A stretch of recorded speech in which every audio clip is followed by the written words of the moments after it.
Good morning. It's a blessing to be here. Vi Jereshof and hier Topkum vara oss gleivia. I guess that merkt sig dalla tusi fallen see and Jake and Wanda here. Och tus van onze omgeving så ens vele framde here. Yes, I know I'm a little bit nervous, so vielleicht wird das noch ein bisschen wieder übergehen. But I'll try to do my best the way God gives it to me. I have chosen to go through the chapter of Esther a little bit today. And I find the chapter very interesting. It is, I think, the only chapter in the Bible that would never mention the word God in there. And yet, God had put them at a place for such a time as they were in. A chapter holds a very important purpose in the Bible. And there's only 2 chapters in the Bible that have a woman's name on it, which is the first one is Ruth, and then it's Esther. Ruth was of the Gentile coming to live with the Jewish, and Esther was a Jew living among the Gentiles. So there's a very different life between the two of them. And Esther lived among the Babylonian people. This was a time, the time of Daniel is when the Jewish were captured from the Babylonian people. And that was roughly in the years of 620 AD. And Babylon invaded the Jewish people somewhere about the 600 AD. So that would have been roughly Daniel maybe anywhere from 15 to 20 years old or so when they were captured. So the last vision of Daniel was 530 AD.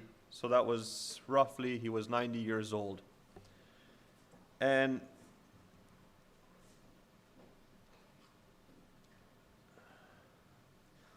the Jewish were released from captivity at 538 AD. So this was still when Daniel was alive. That's when the Jewish got their freedom, and many of them would have gone back to Jerusalem, but again, many of them stayed back among the Babylonian people. And there was Esther and Mordecai and all them that would have stayed back in the Babylonian people. Esther became queen in 499 BC. So that was 140 years after the birth of Daniel. And that was about 55 years after the Jewish were released, as given their freedom to go back where they wanted to. So it gives us a little bit of a history of where Esther is and what the time was when this was written. So yeah, it would be about 480 years before Christ. So we can see it is a time that comes closer and closer to where Jesus was born, but yet far away. So when we start reading here, it came to pass in the days of Ahasuerus, which reigned from India even unto Ethiopia over the 127 provinces. 127 provinces. He had a big part of the country that he ruled, where he was king over, and probably one of the strongest kingdom out there at that time. That in those days, when the king Ahasuerus sat on the throne of the kingdom, which was in Shisham the palace, in the 3rd year of the reign, he made a fest unto all the princes and his servants, the power of Pharisee and Media, the nobles and princes of provinces being before him. when he achieved the riches, so he achieved the riches, his glorious kingdom, and the honor of his excellent majesty many days, even 180 years. And when these days were expired, the king made a feast unto all the people that were present in Shushan, the palace, both unto great and small, 7 days in the court of the garden of the king's palace. So he spent 180 days, half a year, showing his riches, his kingdom. And after the half a year, 180 days, they threw a big feast, 7-day feast, so this is at the king's palace, and where were white, green, and blue hanging, fastened with cords of fine liners, and purple to silver rings and pillars of marble. The beds were of gold and silver upon the pavement of red and blue and white and black marbles. So we can only imagine the kingdom he had. He was a very, very rich king. And the beauty, the effort that he put into a place like that to make it really, really beautiful. And they gave them drinks in vessels of gold. So drinks and vessels of gold for the amount of people out there, being diverse one from another. And that part right there, it stands to me. Vessels in gold and diverse one from another. Every vessel was made of gold, but every vessel had a different shape. There was not two vessels that were the same. And that's how God created us humans. We're all made very beautiful in his image, and yet there's not two that are the same. We are all made different. And the drinking was according to the law, none did compel, for so the king had appointed to all the officers of the house that they should do according to every man's pleasure. Then there's also Vashti the queen made a feast for the woman and the royal house which belonged to King Ahasuerus.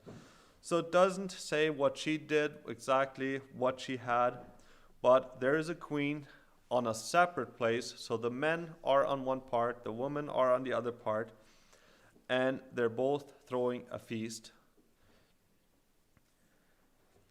So on the 7th day, when the heart of the king was merry with wine, he commanded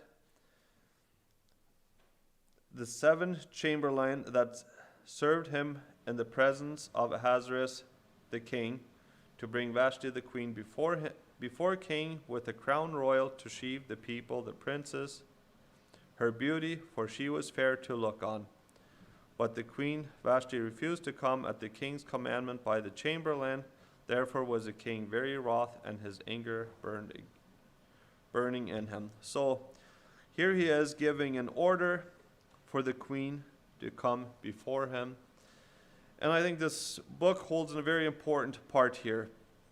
This is all a time, as we go on, we will see why things come together the way they do.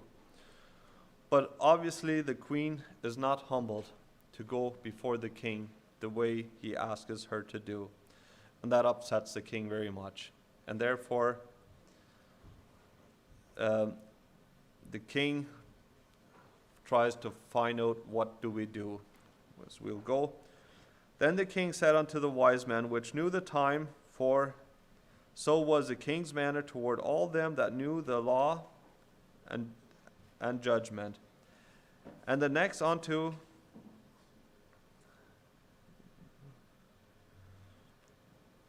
the 7 princes of Persia, Media, which saw the king's face, and which sat in the first in the kingdom. What shall we do unto the queen Vashti according to the law, because she has not performed the commandments of the king Ahasuerus by the chamberlain? So now they're trying to decide, what do we do because of the things that have happened? And they go on about it, And as we know, they tell the king that the queen has not only disobeyed the king, the queen has disobeyed everybody. And if they let this continue, all of a sudden, all the women are going to go against their man, and nobody is going to obey their husbands anymore. And that is what they're trying to avoid. So what do? So next thing is make a royal decree that the queen can no longer come before the king, and it pleases the king. And then they decide that it will be time that they get a queen that is better than her. So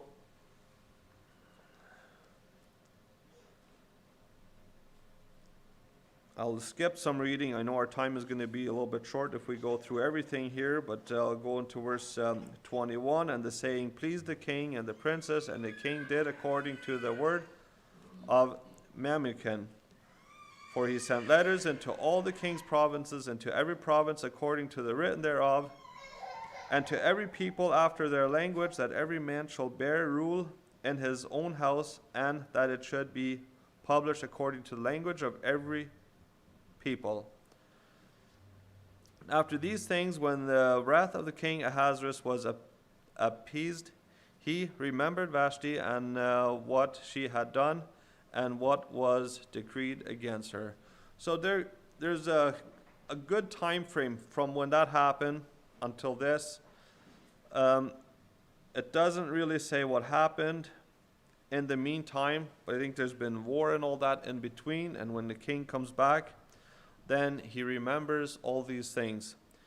Then said the king's servants that ministered unto him, let there be a fair young virgin sought for the king, and let the king appoint officers in the provinces of his kingdom, that they may gather together all the fair young virgins unto Shushan, the palace of the house of the woman, unto the custody of Hagah the king's chamberlain, keeper of the woman, and let their things be purification be given them.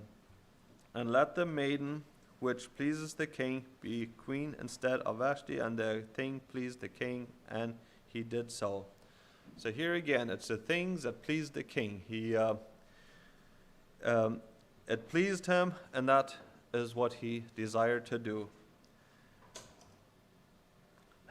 So we come to the other important part of the two people that it is all about, the two characters that book is all about. Now in Shushan, the palace, there was a certain Jew whose name was Mordecai. He is of the Benjamite tribe. And the Benjamite tribe is also one that has very often been looked down to. So there's Mordecai, who had been carried away from Jerusalem. So this is at the time when the Babylonian came and captured the Jerusalem, the Israelites, with the captive which had been carried away with the Jeconiah king of Judea, when Nebuchadnezzar the king of Babylon had carried away. So he is one from the tribe when they were carried away. And he brought up Hadassah, that is Esther, his uncle's daughter. So Hadassah, that is Esther. So it's his uncle's daughter. So that makes Mordecai and Esther cousins. They would be first cousins. For she had neither father nor mother, and the maid was fair and beautiful, whom Mordecai, when his father and mother were dead, took for his own daughter. So Mordecai must have obviously been a lot older than Esther, and when her parents died, Mordecai took her in and treated her as his own daughter. And as we continue, we can see that them two must have had a very close relationship. They really trusted each other. And I think Mordecai must have been a very wise man as he goes about his life there.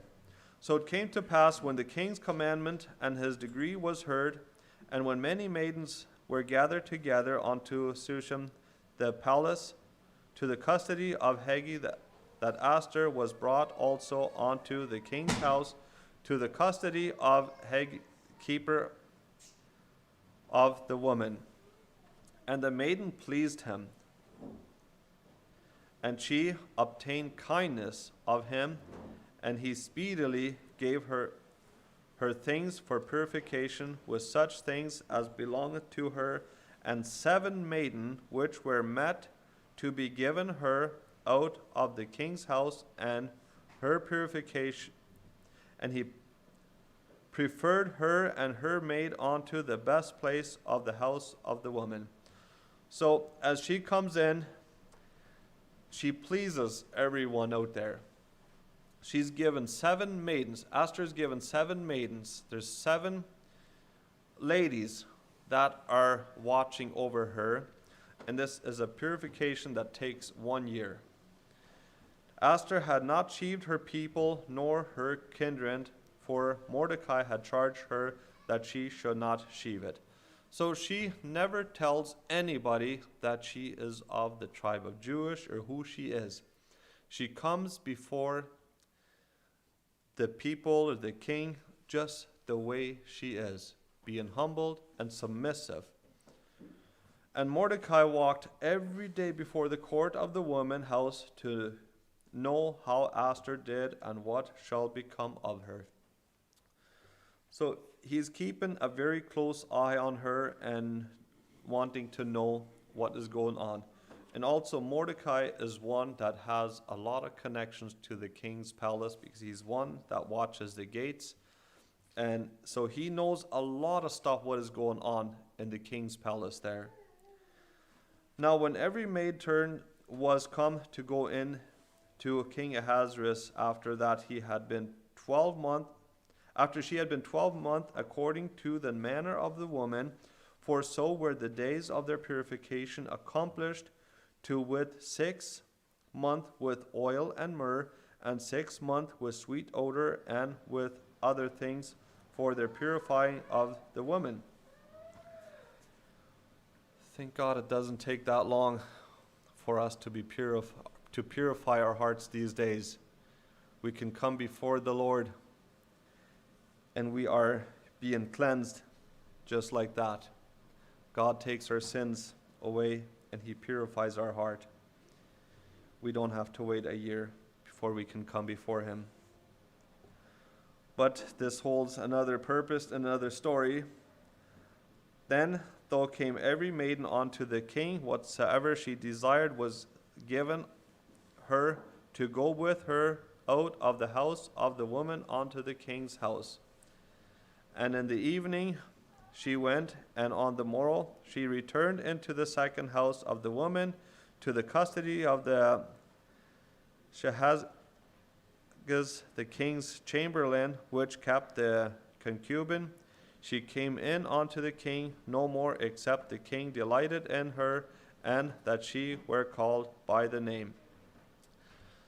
So we can see when they get ready to come before the king, they get whatever the woman desires that is inside the building she can have to put on her. Gold or whatever she desires, to dress up as beautiful as she can, to come before the king. Now when the turn of Esther, the daughter of Abihail, the uncle of Mordecai, who had taken her for his daughter, was come to go in unto the king, she required nothing but what Haggai the king's chamberlain, the keeper of the woman, appointed, and Esther obtained favor in the sight of all them that looked upon her. So here comes Esther. She doesn't take anything except what she is ordered to put on to go before the king. She comes before the king the way she is. And I think when I think about a lot of things, when we look at sin, we can carry a beautiful picture of who we are. We can hang all these beautiful things on us, beautiful smiles, and we are only seeing on the outside of who we are, but we really hide what we have inside of us. And that's what I see the difference from where Esther, it doesn't really say what the other ones do, but she has the option of putting all these things on her, and it loses what really the person himself is, because they put so much on that to cover themselves. And Esther comes before the king just the way she is. This is who I am. And if we come before God just the way we are, that's where God wants to see us. So Esther was taken unto King Ahasuerus into the house royal in the 10th month, which is the month of Tebeth, in the 7th year of his reign. So before we read 3 years, he was 3 years in his reign when Queen Vashti wouldn't come before her. Now it's the 7th year of his reign. So there's about 3.5, 4 years that could have gone by from that time. And the king loved Esther above all the women, and she obtained grace and favor in his sight more than all the virgins, so that he set the royal crown upon her head and made her queen instead of Vashti. And the king made a great feast, and even until this time, she had never told the people who she was, because Mordecai had told her to keep it a secret. So she never tells anybody that she is of the Jewish people. And we go on here. We know Mordecai was one that would keep the gates, that would watch the gates. And in the meantime, as Esther is queen, there is 2 of the gatekeepers that get upset with the king, and they plan on killing the king, and Mordecai finds out about it, and Mordecai goes and tells the queen, and it gets taken in, and they question, and they find out it is true. That's what was going to happen. And those 2 gatekeepers, they get hung. And then verse 23, and when in question was made of the matter, it was found out, therefore they were both hanged on a tree, and it was written in the book of Chronicles before the king. So we can see here what happened here is written in the books of Chronicles. So there's a record being kept, exactly what's going on, and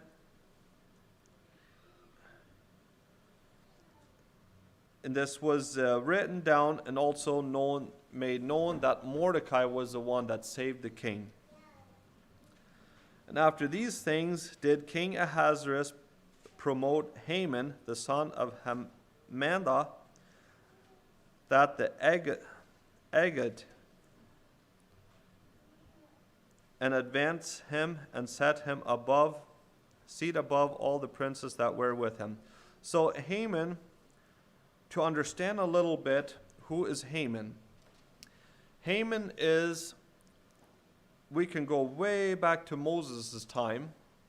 First of all, when the Israelites went from Egypt, Moses brought them out of Egypt, going to Canaan.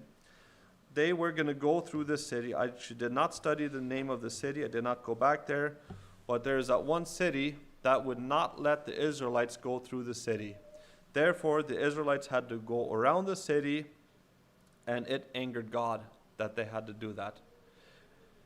And when Saul became king, Saul was told to go and destroy everyone in that city, both men, women, children, animals. Not one life was to be spared, because that's how angry God was with the people. And Saul goes out to war and kills, I think, just about all the people, as far as I know. But he saves the king and brings the king back alive, and he brings all the best animals and all that he brings back, because they got beautiful animals. And then Samuel comes before him, and Saul lies to him, and that's where the Spirit of God leaves Saul. And this is the generation of the people. So there's still that hatred between the Jewish and these people here, that they cannot get along. And this is about, I think it was about 600 years after King Saul would have had a war with these people. So that's been a long time when we look at it, like 600 years.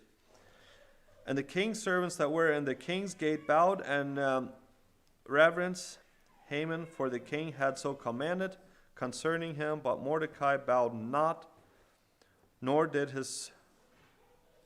him reverence. So Mordecai was one of them. He would not bow before them. And as far as I know, it had to do with them people that he must have known. It was a tribe that God had anger towards them. So he would not bow down to, Mordecai would not bow down to Haman, and therefore Haman got very, very upset with him.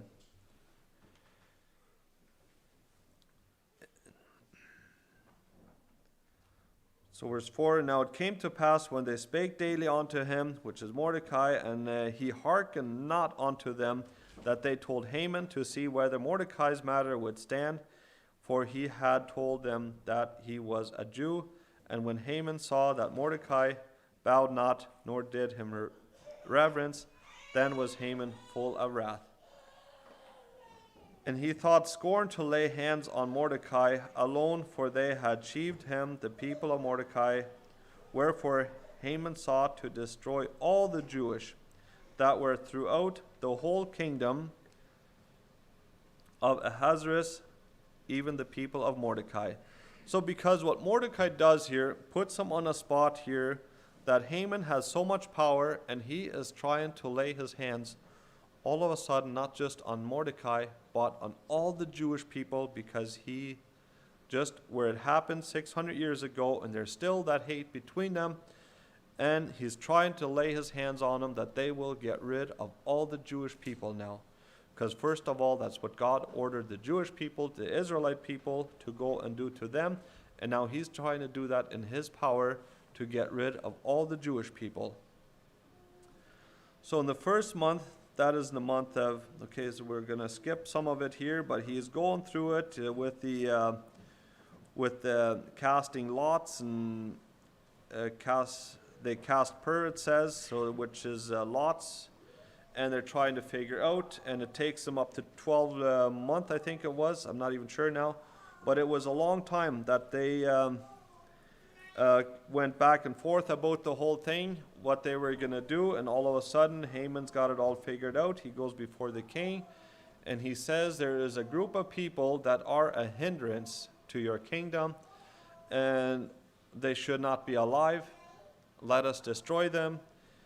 And the king, falling for it, he says, here's your ring, go make up the whatever you need to do, and bring it all across the country, his kingdom. And they write the letter, and it gets brought right through his kingdom that every Jew should be killed. And I think there too, again, I think it's a 10-month period from when he writes the decree to when this was supposed to happen. There was a certain day. They had one day that everywhere they would kill all the Jewish out there. And so we go to chapter 4. When Mordecai perceived all that was done, Mordecai rent his clothes and put on sackcloth and with ashes, and went out into the midst of the city and cried with a loud and bitter cry, and came even before the king's gate, for none might enter into the king's gate clothed with sackcloth. So Mordecai is in sackcloth and in ashes, and but he cannot come into the king's gate, because it was not allowed that somebody being clothed in sackcloth could come before the king's gate. And in every province whichsoever the king's commandment and the decree came, there was great mourning among the Jewish, and fasting and weeping and wailing, and many lay in sackcloth and ashes. So all this happens just because the one person would not bow down before Mordecai. So Esther's made and her chamberlain came and told it her. Then was the queen exceedingly grieved, and she sent remnants to clothe Mordecai and to take away his sackcloth from him, but he received it not. Then called Esther for Hathach, one of the king's chamberlain, whom he had appointed to attend upon her, and gave him the commandment to Mordecai to know what it was and why it was. So Hathach went forth and to Mordecai unto the street of the city, which was before the king's gate. And Mordecai told him all of that, what had happened unto the king, and the son of the money that Haman had promised to pay to the king's treasure for the Jewish to destroy them. So, yes, Haman offered a big sum of money for this whole mission to go and destroy the Jewish. So the Jewish people were being sold. And we can see a lot of this plays back into Jesus' time. Jesus was sold too. And I think the Jewish people, they have been sold more often. It's been people that the world has been wanting to get rid of many times. But God had promised that that would never happen. And until this day, it has been tried many times. And it still won't happen. God is looking after those people. And Mordecai gave him the copy of the writing of the decree that was given at Shushan, to destroy them, to sheave it unto Esther, and to declare it unto her, and to charge her that she should go in unto the king to make supplication unto him, and to make request before him for her people. And Hathach came and told Esther the words of Mordecai. Again Esther spake unto Hathach, and gave him commandment unto Mordecai. All the king's servants and the people of the king province do know that whosoever, whether man or woman, shall come unto the king into the inner court, who is not called, there is one law of his to put him to death, except such to whom the king shall hold out the golden scepter, that he may live. But I have not been called to come in unto the king these 30 days. So there's Esther. She knows if she is going to stand up and she is going to go before the king, there is but one rule. Nobody dares to go in to the king's court, to the inner court, without being called. And if they do, it doesn't matter who that person is. If the king will not hold out his golden scepter, that golden stick, whatever he has there, that means it is death. There is no getting away. It doesn't matter who it is. And they told to Mordecai Esther's word. Then Mordecai commanded to answer Esther, think not with thyself, that thou shalt escape in the king's house more than all the Jewish. For if thou altogether holdest thy peace at this time, then shall their enlargement and deliverance arise to the Jewish from another place. But thou and thy father's house shall be destroyed, and who knoweth whether thou art come to be to the kingdom for such a time as this? And that's what really stands out to me.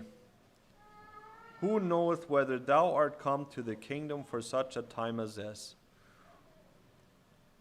And who knows that we are not here for a time such as this?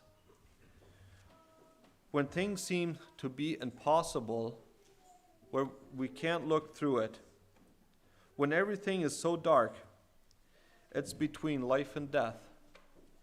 But God has put us in here for a purpose, for a time like this, to stand up and go before Him. Then Esther bade them return Mordecai this answer: Go gather together all the Jews that are present in Shushan, and fast ye for me, and neither eat nor drink 3 days, neither night or day. I also and my maiden will fast likewise, and so will I go before unto the king, which is not according to the law, and if I perish, I perish. So Mordecai went his way and did according to all Esther had commandment.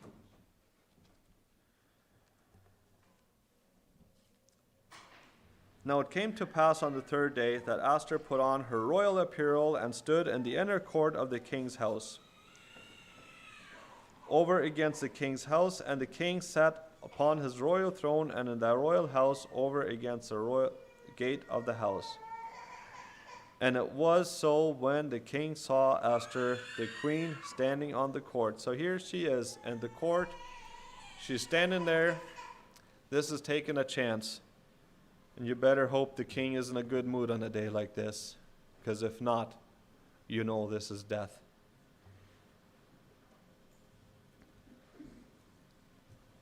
That she obtained favor in his sight, and the king held out to Esther the golden scepter that was in his hand. So Esther drew near to touch the top of the scepter. So yes, obviously the king was in a good mood this day, and things went really good. And we know here that the king asks her what she wants. He'll give the queen Esther half of his kingdom and people, whatever she desires. That's how much she loved Esther. So, and then Esther says, if you do care for me and I find favor in you, then come to a feast or to a banquet that she will prepare. So the king, so now there's King Ahasuerus and Haman that come to the banquet. And there again, the king says, what is it that you desire? And Esther says, if you find favor in me, come again tomorrow, the king and Haman. In verse 9, this is after they've had agreed that they would come again the next day. Then went Haman forth that day, joyful and with glad heart. So he was just joyful and with glad heart that he was invited to the banquet with the king and the queen. It was only him. But when Haman saw Mordecai in the king's gate, that he stood not up nor moved for him, he was full of indignation against Mordecai. That's the end of the joy right there. He had a lot of joy until he sees his enemy. Nevertheless, Haman refrained himself, and when he came home, he sent and called for his friends and Saras, his wife. And Haman told them of the glory of his riches, and the multitude of his children, and all the thing wherein the king had promoted him, and how he had advanced him above the princes and servants of the king. Haman said moreover, yea, Esther the queen did let no man come in with the king unto the banquet that she had prepared, but myself, and tomorrow I am invited unto her also with the king. So much pride, so much thinking how good he is. And I think that's in many times, if we are in sin and we hate our brother, we will bypass all the important parts of our life, and we will just see the beautiful things, the good things that we do, and we forget that we are not working for God.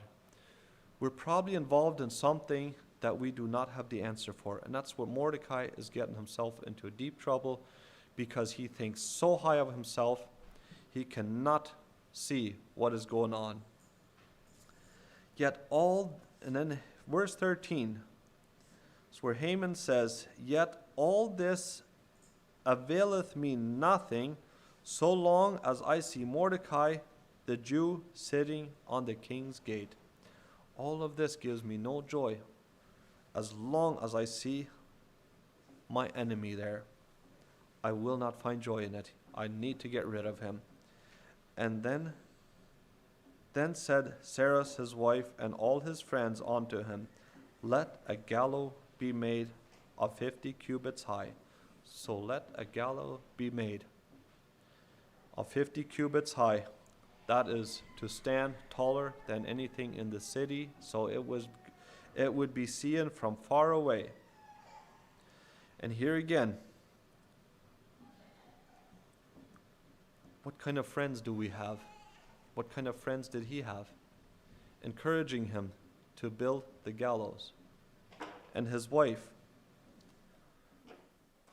It's important that we look at our life. And for the wives, what do you encourage your husbands to do? Do you encourage them to take revenge of someone, to go angry against somebody? Or do we go to the scripture and see which way does God lead us? When there's a problem, let's take it to God and let God lead us through him. Because Haman's wife and his friends, they took it in their own matter. Let's just do this and then everything will be fine. And there's Haman having those gallows built 50 cubits high. And tomorrow speak thou unto the king that Mordecai may be hanged thereon.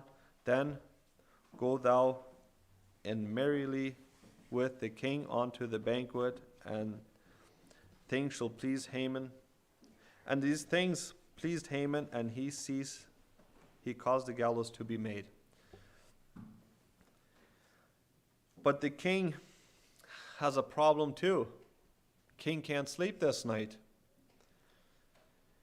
And he has somebody read the Chronicles. And like I read before, what Mordecai had done there is save the king's life. That has been written in the Chronicles, and as they go through the Chronicles, this is already in the morning. So whether he couldn't sleep all night or whatever, but towards the morning, they read about what happened, what Mordecai had done. And it was found written that Mordecai had told to Chamberlain, the king, the keeper of the door, who sought to lay hands on the king. And yes, when the king hears it, verse 4, and the king said, who is in the court? Now Haman was come into the outward court of the king's house to speak unto the king to hang Mordecai on the gallows that he had prepared for him. So all night the gallows had been built, and then here in the morning Mordecai comes into the court, and he's going to go and speak to the king and try to get rid of his enemy. And the king says, as Mordecai comes in, or he calls Haman in, and Haman came in. Verse 6, and the king said unto him, what shall be done unto the man whom the king delighteth to honor? Now Haman thought in his heart, to whom would the king delight to do honor more than to myself? There again, it's all about me. It's me, myself. Who would the king please more than myself? So he's patting himself on the back again and again, thinking it's all about him. And Haman answered the king, for the man whom the king delighteth to honor, let the royal apparel be brought within the king, which the king uses to wear, and the horses that the king rideth upon, and the crown royal which is set upon his head, and let his apparel and horse be delivered to the hand of one of the king's most noble princes, so one of the best princes, that they may array the man within whom the king delighteth, whom the king delighteth to honor. and bring him on horseback through the street of the city, and proclaim before him, this shall it be done to the man whom the king delighteth to honor. He's got it all figured out. It's him. We'll do the best thing ever. Make it very public. Make it very well known whom the king delighteth to honor. Because it was going to be him. Then the king said to Haman, make haste and take the apparel and the horse, as thou hast said, and do even so to Mordecai, the Jew that sitteth on the king's gate. Let nothing fail of all that thou hast spoken. That sure turns a picture around very quick for Mordecai. And how does that sometimes go when we have someone that we just cannot stand to face? God sometimes uses very mysterious ways to bring us in front of a person that we just don't like.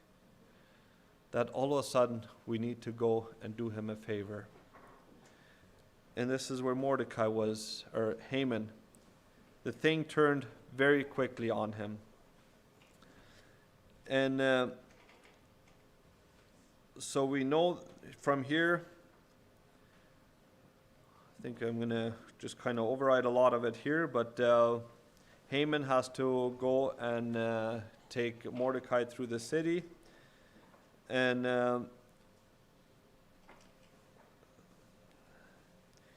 after Haman gets home, he is very embarrassed and upset, and his wife tells him right there that he is going to fall before the Jewish. Chapter 7, so the king and Haman came to the banquet with Esther the queen, and the king said again unto Esther the second day at the banquet of wine, what is thy petition, Queen Esther, and it shall be granted thee? And what is thy request, and it shall be performed even to the half of the kingdom? And Esther the queen answered and said, if I have found favor in thy sight, O king, and if I please the king, let my life be given me at my petition, and my people at my request. For we are sold. We are sold, and I and my people, to be destroyed, to be slain, and to perish. But if we have been sold for bondsmen and bondswomen, I had held my tongue, although the enemy could not contravail the king's damage. Then the king Ahasuerus answered and said unto Esther the queen, who is he, and where is he that durst presume in this heart to do so? And Esther said, the adversary and the enemy is this wicked Haman.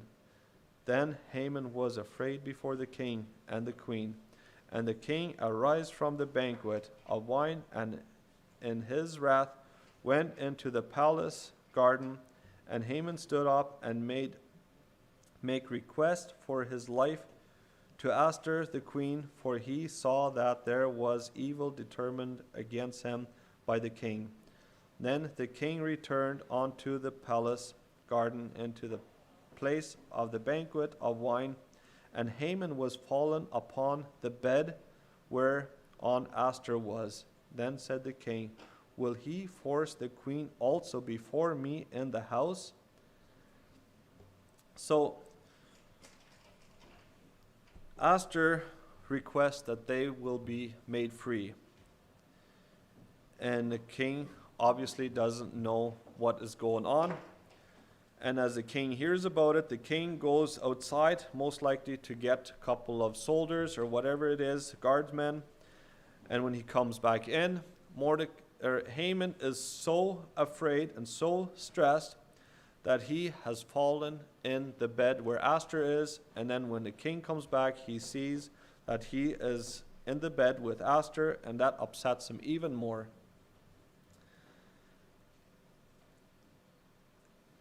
And they cover his face right there. They take Haman and they cover his face and they bring him out. And Habernah, one of the chamberlain said before the king, Behold also the gallows 50 cubits high, which Haman had made for Mordecai, whom have spoken good for the king, standeth in the house of Haman. Then the king said, Hang him thereon. So they hanged Haman on the gallows that he had prepared for Mordecai. Then was the king's wrath pacified. So the point I'm trying to bring out here is exactly what I read here right now. Too many times we are upset about something, and little things start growing in us. And that's what happened to Haman here. Little things started bothering him because he wanted to be the very important one. He wanted to be seen higher than anybody else. He wanted to lead things out his way, and if anybody would not bow before him or not do as he wished, it just got him so very upset. And it came to the point where he built the gallows. But what did he build the gallows for? He built them for himself. He built the gallows for himself. And if we are in anger, it will come out. Eventually, sin does come out. Doesn't matter how we try to hide it. And the way he's been able to manipulate the king and not tell him exactly what is going on. It's just certain people that are a hindrance to the country, and the king trusted him. And all of a sudden he finds out the queen is involved in it, and Mordecai that he just had taken out in the streets to be delighted. And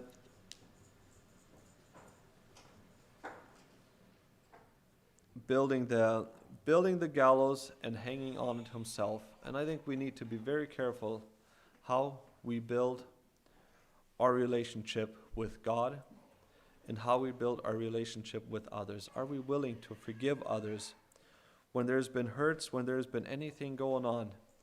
Because it will follow us, and eventually we are building our own gallows, and it will bring us to spiritual death, even though we can live physically.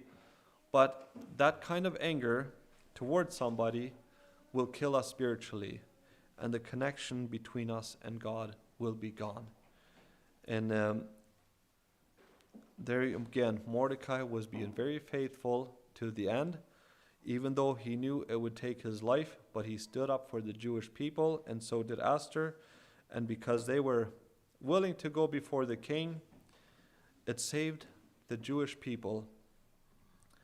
And let's be ready to forgive others and to grow in our spiritual life rather than to kill our spiritual life. Let's bow for a word of prayer. Our gracious Father in heaven, we come before you this morning, and God, we thank you so much that we have the opportunity to gather as believers. Even though in many ways we are strangers, but yet we are, as believers, we're friends, and we know that we are all on the same road, on the same path. God, I pray that you will open our hearts, each one of us, that if there is such things as hurts, if there is such things as not forgiving, that we will be careful that we will not build our own gallows, because that will only kill ourselves. If we find it in our hearts to forgive others and to go on and to love one another, then we can be spiritually alive, and there is a lot of work that we can do. God, I pray that you will bless this church here, bless all the congregation. May all grow in our spiritual life and study your word, and keep fighting the fight of faith, that we will be strong. And back at home, may you be with each one there as well.